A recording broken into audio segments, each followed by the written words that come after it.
ஆயக்கலைகள் 64 அதில் ஒரு முக்கிய கலையான ஜோதிடக்கலையின் மூலமாக என்னுடன் இணைந்துள்ள அன்பு நேயர்களுக்கு இனிய வணக்கம். சிம்மராசி நேயர்களுக்கு புதுசாக அப்படி என்ன இருக்க போகுது, எப்பவும் போல வாழ்க்கை கீழேயே தான் போகுது அப்படின்னு கதரும் நேயர்களுக்கு ஒரு நல்ல செய்தி காத்திருக்குது. அந்த செய்தியை தெரிஞ்சுக்கிறதுக்கு முன்னாடி இந்த உலகை காக்கும் முருகப்பெருமானுடைய பாதம் தொட்டு வணங்கி வீடியோக்குள்ளே போகலாங்களா? என்னுடன் சேர்ந்து நீங்களும் இந்த மந்திரத்தை சொல்லிட்டே உங்களால் முடிஞ்சதுன்னா கமெண்ட் பாக்ஸில் ஒரு முறை கமெண்ட் பண்ணுங்கள். ஓம் முருகா போற்றி, ஓம் முருகா போற்றி, ஓம் முருகா போற்றி. பழனி ஆண்டவா, செந்தூர் வேலவா, சீரும் போர் தளபதியே, சேவல் கொடி ராஜாவே, நீதான் ஐயா இந்த அப்பாவி மக்களை கஷ்டங்களிலிருந்து காப்பாற்றி காலம் முழுக்க கூடவே இருக்கணும். இவங்களுக்காக நான் தினமும் உங்ககிட்ட வேண்டிக்கிறேன். இவங்களுக்கு ஒன்றுனா நீதான் ஐயா பொறுப்பு. அப்படியே நான் சொல்லும் ஜோதிடமும் பழிக்க நீதான் ஐயா அருள் புரியணும். தினமும் உங்களுக்கு கிரகநிலை மாற்றத்தால் வரக்கூடிய சுப பலன்களை அறிய கட்டாயம் சப்ஸ்கிரைப் பண்ணி பெல் பட்டன் அப்புறம் ஆல்னு ஆப்ஷன் இருக்கும், அதையும் கொடுத்து வைங்க. ஒவ்வொரு பதிவும் உங்களைய வெற்றியடைய வைக்க வேண்டும் அப்படிங்கிற எண்ணத்தில் தாங்க போடுறோம். சிம்மராசிக்காரங்களே, உங்களை பொறுத்த வரைக்கும் கிரக நிலைகள் எப்படி இருக்குன்னு பார்க்கலாங்க. ராசியில் கேது பகவான், பஞ்சம பூர்வ புண்ணிய ஸ்தானத்தில் சூரிய பகவான், செவ்வாய் பகவான், புதன் பகவான், சுக்கிர பகவான், இந்த 4 கிரகங்களும் கூட்டணியில் இருக்காங்க. களத்திர ஸ்தானத்தில் சனி பகவான் மற்றும் ராகு பகவான் கூட்டணியில் இருக்காங்க. லாபஸ்தானத்தில் குரு பகவான் இருக்காருங்க. இப்படி கிரக நிலைகள் இருக்குது. சிம்மராசி நேயர்களே, கடந்த 2025 மிகவும் மோசமான ஒரு நரக வாழ்க்கையை வாழ்ந்தவங்க தான் சிம்மராசிக்காரங்க. சரி, இந்த 2026ஆம் ஆண்டில் எந்த மாதிரி இருக்க போகுது, எவ்வளவு பெரிய மாற்றத்தை கொண்டு வரப்போகுது அப்படிங்கிறத பற்றி தான் இந்த வீடியோவில் நம்ம முழுசாக பார்க்க போகிறோம். தங்களுடைய கஷ்டத்தையும் கண்ணீரையும் கடுகளவு கூட மற்றவங்களுக்கு தெரியாமல் பார்த்துப்பாங்க. இதனால் பார்க்குறவங்க எல்லாருமே சிம்ம ராசியா, இவங்களுக்கு என்னப்பா சூப்பராக இருக்காங்க, இவங்களுக்கு என்ன குறைச்சல் அப்படின்னு தான் நினச்சிட்டு இருக்காங்க. ஆனால் சாப்பாட்டு கூட கஷ்டப்பட்டது உங்களுக்கு மட்டும் தாங்க தெரியும். கஷ்ட காலத்தில் திரும்பி பார்க்க கூட ஆள் கிடையாது. ஏதோ தட்டு தடுமாறி எந்திரிச்சு நிற்கிறப்போ உங்களை குறை சொல்கிறதுக்குனே நிறைய பேர் தேடி வருவாங்க. உங்கள் சொந்தக்காரங்க நண்பர்களுக்கு ஒரு தேவை இருக்குதுன்னா மட்டும்தான் உங்ககிட்ட வருவாங்க. அந்த தேவை முடிஞ்ச உடனே உங்களை தூக்கி போட்டுட்டு போயிடுவாங்க. மறுபடியும் அவங்க உங்ககிட்ட உதவின்னு கேட்பாங்க. அவங்க உங்களுக்கு முன்னாடி பண்ண துரோகத்தை எல்லாமே மறந்துட்டு மீண்டும் அவங்களுக்காக உதவி செஞ்சு ஏமாறக்கூடியவங்க தான் நீங்கள். கடந்த 2024லையும் சரி 2025லும் சரி தங்களுடைய வாழ்க்கையில் நீங்கள் நல்லது நடக்க போதுன்னு நினச்சிட்டு இருந்திருப்பீங்க. ஆனால் உங்களுக்கு அந்த டைமில் ஒரு மிகப்பெரிய ஏமாற்றம் தான். இந்த கண்டகசனி மூலமாகவும் அஷ்டமசனி மூலமாகவும் நிறைய கஷ்டங்களும் பிரச்சனைகள் ஏமாற்றங்கள் மட்டுமே உங்கள் வாழ்க்கையில் அதிகப்படியாகவே ஏற்பட்டு இருந்திருக்கும். சிம்மராசிக்காரங்க சொந்த பந்தத்தை இழந்தாங்க, சொத்துக்களை இழந்தாங்க, தங்களுக்கு நெருக்கமாக இருக்கக்கூடிய உறவுகளையுமே இழந்தாங்க. கடைசியாக நான் மட்டும்தான் எல்லாத்தையுமே இழந்துட்டு நிற்கிறதா இருக்குது, எனக்கு உயிர் வாழவே பிடிக்கலன்னு சொல்லிட்டு இருக்காங்க. இதுக்கு மேலே என்னால் வாழவே முடியல சாமி, தயவு செஞ்சு என்னை உன் கூடையே கூட்டிகிட்டு போயிரு. நான் இவ்வளவு கஷ்டப்பட்டதுக்கப்புறம் எனக்கு வாழ்க்கையில் வாழணுங்கிற எண்ணம் சுத்தமாகவே போயிருச்சு. உங்கள் மனசில் கவலையும் துன்பமும் தான் அதிகமாகவே இருக்குதுங்க. நீங்கள் செய்யக்கூடிய ஒவ்வொரு விஷயத்தையுமே தடுப்பதற்கும் உங்களை அவமானப்படுத்துவதற்கும் இங்கே நிறைய நபர்கள் முயற்சி பண்ணிகிட்ருக்காங்க. இது எல்லாமே தெரிஞ்சுமே கூட நீங்கள் என்னமோ பண்ணுங்கள், எனக்கு என்ன வந்துச்சு அப்படின்னு தன்னுடைய வேலையில் மட்டும் என்றைக்குமே குறிக்கோளாக இருக்கவங்க தான் நீங்கள். ஏன் எனக்கு மட்டும் ஏன் இவ்வளோ கஷ்டம் வருது, என்னோடய வாழ்க்கையில் நான் யாருக்குமே கெடுதலையோ கஷ்டத்தையோ துன்பத்தையோ கொடுத்ததில்லை, எனக்கு மட்டும் ஏன் இந்த மாதிரி எல்லாமே நடக்குது அப்படின்னு தான் நிறைய சிம்மராசிக்காரங்க சொல்லிட்டு இருக்கீங்க. உங்களுக்கு பிரச்சனைங்கிறது வரும், அது கொஞ்ச நாள் இருக்கும், அதுக்கப்புறம் இந்த பிரச்சனை போயிடும். இந்த மாதிரி பிரச்சனை வரும் போகும் அப்படிங்கிற நிலைமையில தான் நிறைய நபர்கள் வாழ்ந்துட்டு இருக்கீங்க. நீங்கள் என்னதான் பிரச்சனையை தவிர்த்தாலும் ஏதாவது ஒரு சூழலில் உங்களை நோக்கி பிரச்சனையும் கஷ்டமும் வந்துக்கிட்டு தாங்க இருக்குது. ஆனால் இனி வரக்கூடிய நாட்களை பார்த்தீங்கன்னா உங்களுக்கு இன்பத்தையும் மகிழ்ச்சியை மட்டுமே தரக்கூடிய ஒரு காலகட்டமாகவே இந்த 2026 முழுவதுமே உங்களுக்கு அமைஞ்சிருக்குது. இது நாள் வரைக்கும் நடந்த கெட்ட விஷயத்தை எல்லாமே விட்டுருங்க. இனி வரக்கூடிய நாட்களில் உங்களுக்கு எப்படிப்பட்ட நன்மைகள் நடக்க போகுது அப்படிங்கிறத பற்றி தான் இந்த பதிவில் நம்ம முழுசாக பார்க்க போகிறோம். இந்த ஜனவரி 15ஆம் தேதிக்கு பிறகு பார்த்தீங்கன்னா உங்களுக்கு வீரபத்ர ராஜயோகம் கிடைக்கிறதுனால இந்த வீரபத்ர ராஜயோகம் மூலமாக உங்களுக்கு இந்த 2026 முழுவதுமே பார்த்தீங்கன்னா உங்களுக்கு நல்ல ஒரு ராஜயோகத்தை தரக்கூடிய ஒரு ஆண்டாகவே பார்க்கப்படுது. இந்த வீரபத்ர ராஜயோகம் பார்த்தீங்கன்னா எல்லா ராசிகளுக்குமே கிடைக்காதுங்க. இந்த 12 ராசிகள் குறிப்பிட்ட ஒரு 4 ராசிகளுக்கு மட்டும்தான் இதனுடைய ஒட்டுமொத்த பலன்களும் கிடைக்க போகுது. இதில் ஃபஸ்ட்டாக இருக்கிறது பார்த்தீங்கன்னா சிம்ம ராசிக்காரங்க தான். இந்த ஜனவரி மாதத்திலிருந்து பார்த்தீங்கன்னா சனி பகவானும் சுக்கிர பகவானும் சேர்க்கை பார்த்தீங்கன்னா ஒரு 50 நாளுக்கு இருக்கிறதுனால நல்ல ஒரு உச்சத்திற்கு போகக்கூடிய வாய்ப்புகள் பார்த்தீங்கன்னா இந்த ஒரு 2 மாதங்களுக்கு சிம்மராசிக்காரங்களுக்கு வாழ்க்கை ஒரு புதிதாக ஒரு அற்புதம் அப்படிங்கிறது நிகழப்போகுதுங்க. திடீர்னு பார்த்தீங்கன்னா ஒரு பணம் வரும், ஓகேங்களா. திடீர்னு பார்த்தீங்கன்னா திருமண வாழ்க்கைக்குள்ளே அடியெடுத்து வைப்பீங்க, திருமணம் கைகூடும், திடீர்னு ஒரு லவ் செட் ஆகும். இந்த மாதிரி திடீர் அப்படிங்கிற ஒரு வாழ்க்கை பார்த்தீங்கன்னா உங்களுடைய 2 மாதங்களுக்குள்ளே ஒரு புதிய ஒரு மாற்றத்தை கொண்டு வரக்கூடிய ஒரு மாதங்களாகவே இந்த முதல் 2 மாதங்கள் அப்படிங்கிறது உங்களுக்கு அமைஞ்சிருக்குதுங்க. இந்த 12 ராசிகளையுமே பார்த்தீங்கன்னா ரொம்பவும் கஷ்டப்படக்கூடிய ராசி என்னன்னு பார்த்தீங்கன்னா சிம்ம ராசிக்காரங்க தான். அதில் குறிப்பாக பார்த்தீங்கன்னா இந்த மகம் நட்சத்திரக்காரங்க தான் ரொம்ப கஷ்டப்பட்டுட்டு இருக்காங்க. என்னடா இது வாழ்க்கை, நம்மளுக்கு மட்டும் இந்த மாதிரி நடக்குது, நம்ம வாழ்க்கையில் எந்த ஒரு முன்னேற்றமே கிடைக்க மாட்டேங்குது அப்படின்னு தான் நிறைய சிம்ம ராசிக்காரங்க சொல்கிறீங்க. ஆனால் இந்த வரக்கூடிய 2026 உங்களுக்கு நல்ல ஒரு மாற்றத்தையும் நல்ல ஒரு முன்னேற்றத்தையும் தரக்கூடிய ஒரு ஆண்டாகவே பார்க்கப்படுது. ஏன்னா அந்த 2026 உங்களுடைய சனியோடைய வக்ர பயிற்சி, குருவுடைய வக்ர நிவர்த்தி, சுக்கிர பயிற்சி, சூரிய பயிற்சி, ராகு கேது பயிற்சி பலன்கள் கிட்டத்தட்ட ஒரு 5 பயிற்சி பலன்கள் இந்த 2026 முழுமையாக உங்களுக்கு கிடைக்க போகுது. இதன் மூலமாக கடந்த காலகட்டங்களில் நீங்கள் எதையெல்லாமே இழந்துட்டு கஷ்டப்பட்டோம் அப்படின்னு நினச்சிட்டு இருக்கீங்களோ அது அனைத்தும் பெறக்கூடிய ஒரு காலகட்டமாகவே பார்க்கப்படுது. முதலாவதாக பார்த்தீங்கன்னா சனியுடைய வக்ர நிவர்த்தி. அதாவது சனியுடைய வக்ர நிவர்த்தி என்னன்னா, நிறைய பேருக்கு பார்த்தீங்கன்னா அது புரியாது. அதாவது பார்த்தீங்கன்னா இத்தனை நாட்களாக மைனஸாக மட்டுமே செயல்பட்டு கொண்டிருந்த சனி பகவான் இனி வரக்கூடிய ஒரு 6 மாதங்களுக்கு முழுவதுமாக ப்ளஸ்ஸாக மட்டுமே செயல்பட போகிறார். அதாவது பார்த்தீங்கன்னா உங்களுக்கு அஷ்டம சனியோட தாக்கம் அப்படிங்கிறது இன்னொரு 6 மாத காலகட்டங்களுக்கு இருக்காதுங்க. அதுதான் இந்த சனியுடைய வக்ர நிவர்த்தி. அடுத்தது பார்த்தீங்கன்னா குருவுடைய வக்ர நிவர்த்தி. உங்களுடைய ராசியில் 8ஆம் இடத்துலேருந்து 3ஆம் இடத்துல லக்னஸ்தானத்தை குரு பகவான் பார்க்கறதுனால இத்தனை நாட்களாக கிடைக்காம இருந்த குரு பயிற்சி பலன்கள் உங்களுக்கு வரக்கூடிய நாட்கள்லேருந்து முழுமையாக கிடைக்கிறதுனால பொருளாதார ரீதியாக நல்ல ஒரு முன்னேற்றம் அப்படிங்கிறது 2026ஆம் ஆண்டில் உங்கள் வாழ்க்கையில் ஒரு மிகப்பெரிய ஒரு அசுர வளர்ச்சி அப்படிங்கிறது ஏற்பட போகுது. அடுத்ததாக பார்த்தீங்கன்னா ராகு கேது பயிற்சி. ஐயோ ராகு கேது பயிற்சி சொன்னாவே பார்த்தீங்கன்னா பயப்படுவாங்க. ஏன்னா எல்லாருமே இந்த ராகு கேது பயிற்சி நினச்சி நெகட்டிவாக மட்டும்தான் திங்க் பண்ணுறீங்க. அதில் பாசிட்டிவான விஷயங்கள் எக்கச்சக்கமாக இருக்குதுங்க. இதில் குறிப்பாக பார்த்தீங்கன்னா கேது பகவான் மூலமாக உங்களுக்கு ரொம்ப நாட்களாக உடல் சார்ந்த பிரச்சனைகள், அதாவது என்ன நோயினே தெரியாது, ஹாஸ்பிட்டல் போவீங்க, 2000-3000 செலவாகிட்டே இருந்திருக்கும், சம்மந்தமே இல்லாமல் மாத்திரை சாப்பிட்டுட்டு இருப்பீங்க. இந்த மாதிரி தேவையில்லாத உடல் சார்ந்த பிரச்சனை அனைத்தும் இந்த வரக்கூடிய இந்த ராகுகேது பயிற்சி மூலமாக உங்களுக்கு முழுவதுமாக நிவர்த்தியாக போகுது. கடந்த காலகட்டங்களில் நல்ல ஒரு வேலைங்கிறது கிடைச்சிருக்காது. எதிர் கிடைக்கிற வேலைக்கு ஒரு 10,000 சம்பளத்துக்கோ 15,000 சம்பளத்துக்கோ பிடிக்காத ஒரு வேலையை குடும்ப கஷ்டத்துக்காக வர வழியே எல்லாம் செஞ்சுட்டு இருந்திருப்பீங்க. ஆனால் இனி வரக்கூடிய நாட்களில் நீங்கள் படித்த படிப்புக்கு ஏற்ற மாதிரி உங்களுக்கு பிடிச்ச மாதிரியும் நீங்கள் ஒரு அரசாங்க வேலைக்கு ட்ரை பண்ணாலும் சரி, இல்லை ஒரு ஐடி ஜாபோ, ப்ரைவேட் ஜாபோ, பேங்க் ஜாபோ, நீங்கள் எங்கே வேலைக்கு ட்ரை பண்ணாலும் இந்த ஜாப் அப்படிங்கிறது உங்களுக்கு நிச்சயமாக கிடைக்க போகுதுங்க. கோர்ட்டு கேஸு ரொம்ப நாட்கள் அலைஞ்சிட்டு இருக்க நபர்களுக்கு விரைவில் உங்களுக்கு சாதகமாகவே தீர்ப்பு வரும். சொத்து பிரச்சனையும் உங்களுக்கு சாதகமாகவே முடியும். சனி பகவானுடைய பார்வை உங்களுக்கு நேரடியாகவே இருக்குது. இதன் மூலம் வருமானம் அப்படிங்கிறது பல வழிகளில் வரும். தொழிலில் லாபம் சற்று அதிகமாகவே கிடைக்கும். அரசியல்வாதிகளை பொறுத்த வரைக்கும் புதிய பொறுப்புகள், புதிய பதவிகள் எல்லாமே தானாகவே உங்களை வந்து சேரும்.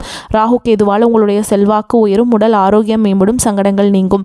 மறைமுகமாக உங்கள் தொழில் வாழ்க்கையிலும் சரி, இல்லற வாழ்க்கையிலும் சரி நிறைய நபர்களும் தொல்லை கொடுத்துருப்பாங்க. இனி அவங்களுடைய தொந்தரவுங்கிறது முழுவதுமாகவே இருக்காதுங்க. கடந்த காலகட்டங்களில் நீங்களும் ஒரு கம்பெனியில் இரவு பகல் பார்க்காம உழைச்சிட்டு இருந்திருப்பீங்க. உங்களுடைய சொந்த கம்பெனி அணைஞ்சு வேலை செஞ்சுருப்பீங்க. ஆனால் உங்களுக்கு இதனால் வரைக்கும் சரியான ஒரு அங்கீகாரம் அப்படிங்கிறது கிடைச்சிருக்காது. உங்களுக்கு அப்புறமோ உங்கள் கூடயும் நிறைய நபர்கள் வேலைக்கு வந்திருப்பாங்க. அவங்களுக்கு நிறைய சலுகைகள் எல்லாமே கிடைச்சி நல்ல ஒரு முன்னேற்றத்திற்கு போயிருப்பாங்க. ஆனால் நீங்கள் மட்டும் எப்படி வேலைக்கு போய் சேர்ந்தீங்களோ அதே மாதிரி தான் இத்தனை நாள் வரைக்கும் இருந்திருப்பீங்க. ஆனால் இனி வரக்கூடிய இந்த 2026 விரைவில் பார்த்தீங்கன்னா உங்களுக்கு சம்பள உயர்வு, பதவி உயர்வு, உங்களுக்கு மேல் இருக்கக்கூடிய அதிகாரிகளுடைய ஆதரவு முதற்கொண்டு உங்களுக்கு கிடைக்க போகுதுங்க. இனி உங்கள் வார்த்தைக்கு மதிப்பு மரியாதை கிடைக்கும். அந்தஸ்தில் நீங்கள் எதிர்பார்த்த உயர்வுக்கு போக போகிறீங்க. இனி நினச்சது எல்லாமே நடக்கும். தொழில் வியாபார தடைகள் அனைத்தும் விலகும். லாபம் அதிகமாக கிடைக்கும். முன்னேற்றம் உண்டாகும். வர வேண்டிய பணம் விரைவில் கைக்கு வந்து சேரும். குடும்பத்தில் நெருக்கடிகள் விலகும். செல்வாக்கு அந்தஸ்து உயரும். வெளிநாட்டு முயற்சிகள் வெற்றியை தரும். தெய்வ சிந்தனை அதிகமாகும். பெரியோர்களுடைய உதவிகள் கிடைக்கும். உறவுகளில் இருந்த சண்டை சச்சரவு முழுவதுமாகவே விலகும். புதிய நண்பர்கள் உங்களுக்கு உதவி செய்வாங்க. தொழிலில் ஏற்பட்ட நெருக்கடிகள் நீங்கும். முடங்கி கிடந்த நிறுவனங்கள் மீண்டும் இயங்கும். வியாபாரத்தில் எதிர்பார்த்த லாபம் கிடைக்கும். புதிய தொழில் தொடங்கக்கூடிய முயற்சிகள் கண்டிப்பாக உங்களுக்கு வெற்றி தரும்.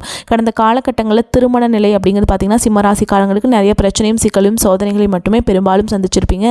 அடிச்சு பிடிச்சி நிச்சயதார்த்தம் வரைக்கும் போவீங்க. அப்படி இல்லைனா அக்கம் பக்கம் இருக்கவங்க தெரிஞ்சவங்க கெடுத்து வரக்கு நிறைய நபர்கள் இருப்பாங்க. அப்படி இல்லைனா கூட ஜாதகத்திலையும் சுத்த ஜாதகம், ராகுகேது ஜாதகம், செவ்வாய் ஜாதகம் இருக்கிறதுனால திருமண தடை அப்படிங்கிறது அப்பப்போ உங்கள் வாழ்க்கையில் ஏற்பட்டுட்டு தான் இருக்குது. ஆனால் இனி வரக்கூடிய நாட்களில் விரைவில் இன்னொரு 6 மாதங்களுக்குள்ள திருமண வாழ்க்கையில் நீங்கள் அடியெடுத்து வைக்க போகிறீங்க. வாழ்க்கை துணை இழந்த சிம்மராசி ஆண்களோ பெண்களோ அடுத்து வந்து செகண்ட் மேரேஜ் பண்ணலாமா வேண்டாமா அப்படிங்கிற குழப்பத்தில் இருப்பீங்க. அப்படி இருக்கக்கூடிய பொருளாதார சூழலும் இப்போ இருக்கக்கூடிய காலகட்டத்தையும் வச்சு பார்க்கும்போது சிங்கிள் பேரண்டால் இந்த சொசைட்டியில் சர்வே பண்ணுறது ரொம்ப ரொம்ப கஷ்டங்க. நீங்கள் எதிர்பார்த்த மாதிரியே நல்ல ஒரு மறுவாழ்க்கை அப்படிங்கிறது விரைவில் உங்களுக்கு அமையும். குழந்தை பாக்கியத்துக்காக எங்கே சிம்மராசி நேயர்கள் பார்த்தீங்கன்னா எங்களுக்கு மேரேஜ் ஆகி 3 வருஷம் ஆகுது சாமி, 5 வருஷம் ஆகுது, 8 வருஷம் ஆகுது, நாங்களும் போகாத ஹாஸ்பிட்டல் இல்லை, பார்க்காத ட்ரீட்மெண்ட் இல்லை, வாரத்தில் 3 நாள் முருகன் கோவிலுக்கு போய் வழிபாடு செஞ்சுட்டு வந்துட்டுருக்கோம், ஆனால் எங்களுக்கு குழந்தை பாக்கியமே இல்லை சாமி அப்படின்னு நிறைய நபர்கள் சொல்கிறீங்க. கண்டிப்பாக அந்த 2026 நிச்சயமாக உங்களுக்கு குழந்தை பாக்கியம் அப்படிங்கிறது விரைவில் உண்டாகும். பிரிந்திருக்கக்கூடிய கணவன் மனைவி எல்லாமே பார்த்தீங்கன்னா டிவோர்ஸ்க்காக அப்ளை பண்ணிட்டு வெயிட் பண்ணிட்டு இருப்பீங்க. அப்படி இல்லைனா சண்டை போட்டு தனியாக பிரிஞ்சு கூட வாழ்ந்துட்டுருப்பீங்க. நீங்கள் மீண்டும் ஒரு முறை நேரில் சந்தித்து பேசக்கூடிய வாய்ப்பு கிடைக்கும் பட்சத்தில் கண்டிப்பாக இருவரும் ஒன்றாக இணைந்து வாழ்வீங்க. கடந்த காலகட்டங்களில் காதல் அதிகமான தோல்விகளை மட்டுமே சந்திச்ச ராசின்னு பார்த்தீங்கன்னா அது முழுக்க முழுக்க சிம்மராசிக்காரங்க தான். நல்லா லவ் பண்ணிட்டு இருந்திருப்பீங்க. திடீர்னு ஒரு சண்டை சச்சரவு, ஈகோ பிரச்சனை மூலமாக அந்த லவ் வந்து பிரேக்கப் ஆகிருக்கும். இல்லை வீட்டில் போய் சொல்லும்போது பெற்றோர்கள் வந்து உங்களுடைய காதலுக்கு தடையாக இருந்திருப்பாங்க. ஆனால் வரக்கூடிய நாட்களில் உங்களுடைய காதலை வெளிப்படுத்தும் போது அந்த காதல் கண்டிப்பாக கைகூடும். வீட்டில் போய் சொல்லும்போது பெற்றோர்களை உங்களுக்கு முன்னாடி நின்று திருமணம் செய்து வைக்கக்கூடிய வாய்ப்புகள் அதிகமாகவே உள்ளது. இனி வரக்கூடிய நாட்களில் கடினமான காரியத்தையுமே சுலபமாக செஞ்சு முடிச்சிடுவீங்க. உங்களுடைய எளிமையான பேசு திறமையால் நீங்கள் அனைவரையுமே கவர்ந்தெழுப்பீங்க. சமூகத்தில் உங்கள் பெயருக்கும் புகழுக்கும் படிப்படியாக முன்னேற்றம் வரப்போகுது. சிலருக்கு படிப்பதற்காகவும் வேலை விஷயமாகவும் தொழில் விஷயமாகவும் வெளியூர் வெளிநாடு போகக்கூடிய வாய்ப்புகள் எல்லாமே கிடைக்க போகுதுங்க. சிம்மராசியை பொறுத்த வரைக்கும் நீங்கள் ஆண்களோ பெண்களோ அரசு வேலையோ தனியார் வேலையோ கூலி வேலையோ நீங்கள் எதிர்பாராத வருமானம் அப்படிங்கிறது உங்களுக்கு இரட்டிப்பு மடங்காக கிடைக்க போகுது. சேமிப்பு அப்படிங்கிறது அதன் மூலமாக அதிகமாக போகுதுங்க. கடன் பிரச்சனை அப்படிங்கிறது வரக்கூடிய நாட்கள் முழுவதுமாகவே முடிய போகுது. பொருளாதார ரீதியாக நல்ல ஒரு முன்னேற்றம் அப்படிங்கிறது நிச்சயமாக 2026 உங்கள் வாழ்க்கையில் ஏற்பட போகுது. உங்களுக்காக பார்த்தீங்கன்னா புதிதாக ஒரு நபர் உங்கள் வாழ்க்கையை நோக்கி வரப்போகிறாங்க. அந்த நபர் உங்களுடைய வருங்கால மனைவியாக இருக்கலாம், இல்லை புதிய காதலியாக இருக்கலாம், இல்லை புதிய நண்பராக இருக்கலாம், தொழில் பார்ட்னராக இருக்கலாம். இவர்கள் மூலமாக நல்ல ஒரு முன்னேற்றம் அப்படிங்கிறது விரைவில் சிம்மராசிக்காரங்க வாழ்க்கையில் இந்த நபர்கள் மூலமாக ஒரு நல்ல ஒரு உச்சத்திற்கு போகக்கூடிய வாய்ப்புகள் அதிகமாகவே உள்ளது. திரிகோண ஸ்தானங்கள் மிகவும் பலமாக இருப்பதால் முன்பு தடைபட்ட காரியங்கள் எவ்வித இடையூறுமின்றி நடந்து முடியும். ஆக்கப்பூர்வமான யோசனைகள் தோன்றும். குடும்பத்தில் கணவன் மனைவிக்கிடையே மகிழ்ச்சி நீடிக்கும். பிள்ளைகள் நீங்கள் சொல்வதை கேட்டு நடப்பாங்க. அவர்களுக்கு தேவையானவற்றை வாங்கி கொடுத்து மகிழ்வீங்க. தொழில் வியாபாரத்திலிருந்து வந்த இடையூறுகள் குறையும். கடித போக்குவரத்து மூலம் அனுகூலம் உண்டாகும். தொழில் விருத்தி அடைவதுடன் ஆதாயமும் அதிகரிக்கும். உத்தியோகத்தில் இருப்பவர்கள் திருப்தியாக உணர்வாங்க. பண வரத்தும் இருக்கும். சக ஊழியர்களின் உதவியும் கிடைக்கும். பெண்களுக்கு தடைப்பட்ட காரியங்கள் சாதகமாக நடந்து முடியும். மன தெளிவு உண்டாகும். கலைத்துறையினருக்கு அனைத்து விதமான நிலைகளிலும் நன்மைகளை பெறுவீங்க. அரசியல்வாதிகள் கொடுத்த வாக்கை காப்பாற்றுவீங்க. நண்பர்கள் மூலம் எதிர்பார்த்த உதவிகள் கிடைக்கும். மாணவர்களுக்கு திறமை வெளிப்படும். சக மாணவர்கள் ஆதரவாக இருப்பாங்க. கல்வியில் ஆர்வம் அதிகரிக்கும். பண வரத்து திருப்திகரமாக இருக்கும். பிள்ளைகள் மூலம் பணவரவுக்கும் பொருள் சேர்க்கைக்கும் வாய்ப்பு உண்டாகும். பிள்ளைகளின் பிடிவாத போக்குமாறி உங்கள் விருப்பப்படி நடந்து கொள்வாங்க. சிலருக்கு குலதெய்வ பிரார்த்தனைகளை நிறைவேற்றும் வாய்ப்பு ஏற்படும். சகோதர வகையில் சில பிரச்சனைகள் ஏற்படும் என்றாலும் பாதிப்பு எதுவும் இருக்காது. நீண்ட நாட்களாக சந்திக்காமல் இருந்த நண்பர்களை சந்தித்து மகிழ்வீங்க. அரசாங்க காரியங்கள் இழுபறியாகி முடியும். அலுவலகத்தில் உங்களின் பணித்திறன் மேம்படும். அதிகாரிகள் அனுசரணையாக இருப்பாங்க. எதிர்பார்த்த சலுகைகள் கிடைப்பதற்கு வாய்ப்பு இருக்குதுங்க. சிலருக்கு பணியின் காரணமாக வெளியூர் பயணமும் அதனால் ஆதாயமும் கிடைக்கும். வியாபாரத்தில் எதிர்பார்த்ததை விடவும் லாபம் கூடுதலாக கிடைக்கும். பணியாளர்கள் நல்ல முறையில் பணி செய்வாங்க. பங்குதாரர்களும் எதிர்பார்த்த உதவிகள் கிடைக்கும். சக வியாபாரிகள் அனுசரணையாக இருப்பாங்க. குடும்பத்தை நிர்வகிக்கும் பெண்களுக்கு சற்று பொறுப்புகள் கூடுதலால் மனதில் சோர்வும் அமைதி குறைவும் உண்டாகும். வேலைக்கு செல்லும் பெண்களுக்கு அலுவலக சூழல் திருப்தி தருவதாக இருக்கும். சிம்மராசிக்காரங்களே, நெருக்கடிகள் விலகும் காலகட்டம். ராசி அதிபதி சூரியன் குரு மற்றும் சனி பார்வையில் உள்ளார். தடை தாமதங்கள் விலகும். மனச்சங்கடங்கள் அகலும். ஞாபக சக்தி அதிகரிக்கும். தைரியமும் தெம்பும் குடிபுகும். நினைப்பது எல்லாம் நடக்கும். அன்றாட பணிகளில் திறம்பட செயல்பட முடியும். குடும்ப உறவுகளின் அனுசரணையால் அனைத்து பிரச்சனைகளும் காணல் நீராக மறையும். சிலர் புதிய வாகனம் வாங்கலாம். சிலருக்கு நிலம் வீடு போன்ற சொத்து சேர்க்கை உண்டாகும். சிலரது காதல் பிரிவினையில் முடியும். வாழ்க்கை துணையால் ஏற்பட்ட இடையூறுகள் குறையும். அதிக முதலீடு கொண்ட செயல்களை தற்காலிகமாக ஒத்திவைப்பது நன்மை தரும். வேலையில் பதவி உயர்வுகளை அடையக்கூடிய வாய்ப்புகள் உள்ளது. கைகால் மூட்டு வலியால் சிலருக்கு சிறு அறுவை சிகிச்சைக்கு வாய்ப்புள்ளது. பூர்வீகம் தொடர்பான விஷயங்களை விரைவில் முடிவுக்கு வரும். குடும்ப முன்னேற்றத்திற்கு சுப செலவுகள் செய்து மகிழ்வீங்க. சிலர் இன்சூரன்ஸ் பாலிசி எடுப்பாங்க. முன்கோபத்தை குறைப்பது நன்மை தரும். வியாழக்கிழமைகளில் தட்சிணாமூர்த்திக்கு மஞ்சள் நிற மலர்களால் அர்ச்சனை செய்து வழிபாடு செய்ய உங்களுக்கு நன்மைகள் ஏற்படும். மேலும் உங்களை பொறுத்த வரைக்கும் நட்சத்திர பலன்களை பார்க்கலாங்க. அந்த வகையில் மகம் நட்சத்திரம் உங்களை பொறுத்த வரைக்கும் சாமர்த்தியமாக எதையும் சமாளிக்கும் துணிச்சல் வரும். அந்நிய மொழி பேசுபவர்களால் உதவிகள் கிடைக்கும். வசிக்கும் இடத்தில் மதிப்பும் மரியாதையும் அதிகரிக்கும். தொழில் வியாபாரத்தில் முன்னேற தேவையான வாய்ப்புகள் கிடைக்கும். தொழில் போட்டிகள் விலகும். தேவையான நிதி உதவி கிடைக்கக்கூடும். அடுத்ததா பூர நட்சத்திரம் உங்களை பொறுத்த வரைக்கும் பண வரத்து திருப்தியை தரும். உத்தியோகத்தில் இருப்பவர்கள் உற்சாகமாக பணிகளை கவனித்தாலும் அலுவலக வேலைகள் தாமதமாக இருக்கும். புதிய வேலைக்கு முயற்சி செய்பவர்களுக்கு சாதகமான பலன் கிடைக்கும். அடுத்ததா உத்திர நட்சத்திரம் 1ஆம் பாதம் உங்களை பொறுத்த வரைக்கும் தொழில் வியாபாரத்தில் இருந்த போட்டிகள் குறையும். குடும்பத்தில் இருந்த சண்டைகள் நீங்கும். கணவன் மனைவி ஒருவருக்கொருவர் புரிந்து கொண்டு செயல்படுவாங்க. பிள்ளைகள் மூலம் பெருமைகள் உண்டாகும். புத்தி சாதுரியத்தால் பொருள் சேர்க்கை ஏற்படும். தாய் வழி உறவினர் மூலம் உதவிகள் கிடைக்கும். உங்களை பொறுத்த வரைக்கும் பரிகாரம் அப்படின்னு பார்த்தோம்னா திங்கட்கிழமைகள் தோறும் சிவபெருமானுக்கு வில்வ இலை சமர்ப்பித்து அர்ச்சனை செய்து வழிபாடு செஞ்சுட்டு வந்தீங்க அப்படின்னா பாவம் நீங்கி பிரகாசமான எதிர்காலம் அமையும். கோதுமையில் விளக்கேற்றுவது சிறந்ததுங்க. மேலும் உங்களை பொறுத்த வரைக்கும் அதிர்ஷ்டம் தரக்கூடிய எண்கள்னு பார்த்தீங்கன்னா 7, 9ங்க. இந்த எண்களை அதிகமாக பயன்படுத்துங்க. அதிர்ஷ்டத்தை அதிக அளவில் ஈர்த்து கொடுக்கும். நீங்கள் வழிபாடு செய்ய வேண்டிய தெய்வம்னு பார்த்தீங்கன்னா பார்த்த சாரதி பெருமாள். இந்த தெய்வத்தை கட்டாயமாக நீங்கள் வழிபாடு செஞ்சே ஆகணும். அப்போ தான் உங்களுக்கு ஒரு மாற்றம் கிடைக்குங்க. உங்களால் முடிஞ்சதுன்னா குடும்பத்தோட ஒரு முறை திருப்பதி போயிட்டு வழிபாடு செஞ்சுட்டு வாங்க. உங்களுக்கு மாற்றம் ஏற்படும். தினமும் நீங்கள் வீட்டில் செய்யக்கூடிய பரிகாரம் என்னென்னு பார்த்தீங்கன்னா, தினமும் காலையில் குளித்து முடிச்சுட்டு சுத்தபத்தமாக வீட்டு பூஜை அறையில் தீபம் ஏற்றி நான் சொல்கிற மந்திரத்தை 3 முறை சொல்லிவிட்டு அன்றாட வேலைகளை தொடங்கி பாருங்கள். திரிதுழலுஞ் சிந்தனை செவ்வே நிறுத்தி புரிந்து பகர்மின் புகன்றாள் மருந்தாம் கருவள்ளி கேணியாம் அக்கதிக்கு கண்ணன் திருவள்ளிக்கேணியான் சீர். இந்த மந்திரத்தை கட்டாயமாக நீங்கள் 9 முறை சொல்லிவிட்டு அன்றாட வேலைகளை தொடங்கி பாருங்கள். உங்களுக்கு சூப்பராக இருக்குங்க. முன்னேற்றம் ஏற்பட்டுக்கிட்டே இருக்கும். வரக்கூடிய வாய்ப்புகளை தவற விட்டுறாதீங்க. கெட்டியாக பிடிச்சிக்கோங்க. வாழ்த்துக்கள். வாழ்க வளமோடு நலமோடு. நன்றி. வணக்கம்.